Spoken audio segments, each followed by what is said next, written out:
নমস্কার বন্ধুরা, মশলা কথা কিচেনে আপনাদের সবাইকে স্বাগত। গরম তো পড়েই গেছে। গরমে পটল আমরা কম বেশি সবাই খাই। তো চলুন আজকে দেখে নেওয়া যাক পটলের একটা রেসিপি।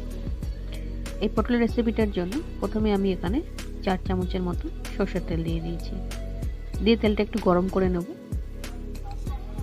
গরম করে নেওয়া হয়ে গেলে এর মধ্যে আমি দিয়ে দেবো কালো জিরা আর পেঁয়াজ ফোড়ন।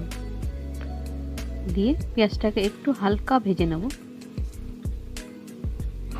বাদামি করে ভেজে নিচ্ছি। তারপরে দিয়ে দেবো এরকমভাবে লম্বা লম্বা করে কেটে রাখা পটলগুলো আমি একটু খোসা রেখেই কেটেছি। এইভাবেই কেটে নেবেন লম্বা করে।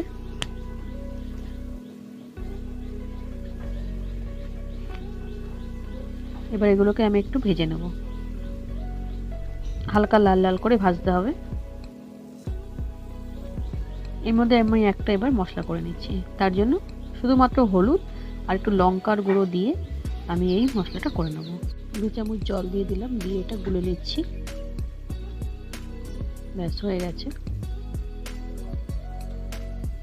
এবার পটলটাও প্রায় ভাজা হয়ে এসছে। এরকম হালকা একটু লাল করেই ভেজে নেব।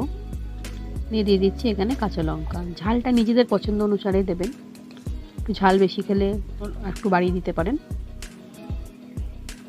আমি এখানে 3টে কাঁচা লঙ্কা দিয়েছি আর দিয়েছি নুন স্বাদ অনুসার। এবার এই পটলটা ভাজা হয়ে আসলে এর মধ্যে দিয়ে দিলাম একটু সামান্য চিনি আর দিয়ে দিচ্ছি সেই মশলার পেস্টটা, হলুদ আর লঙ্কা যেটা জলে গুললাম সেই পেস্টটা দিয়ে একটু নাড়িয়ে চাড়িয়ে নেব। খুব বেশি সময় এটা লাগবে না রান্না করতে, খুব অল্প সময় রান্নাও হয়ে যাবে এবং এটা ভাত রুটি দুটো দিয়েই খুব ভালো লাগবে খেতে। এটা অবশ্যই একবার বাড়িতে ট্রাই করবেন। সেদ্ধ করার জন্য দিয়ে দিলাম 1 কাপের মতন জল।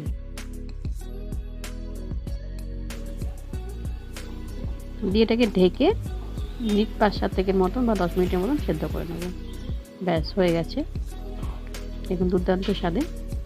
খুব বেশি মশলাও এর মধ্যে দিলাম না, আবার খুব বেশি ট্যালট্যালা ঝোলও এটা হলো না। খুব অল্প সময় একটা সুস্বাদু একটা পটলের রেসিপি তৈরি হয়ে গেছে। বাড়িতে অবশ্যই ট্রাই করবেন আর জানাবেন কীরকম লাগলো রেসিপিটা।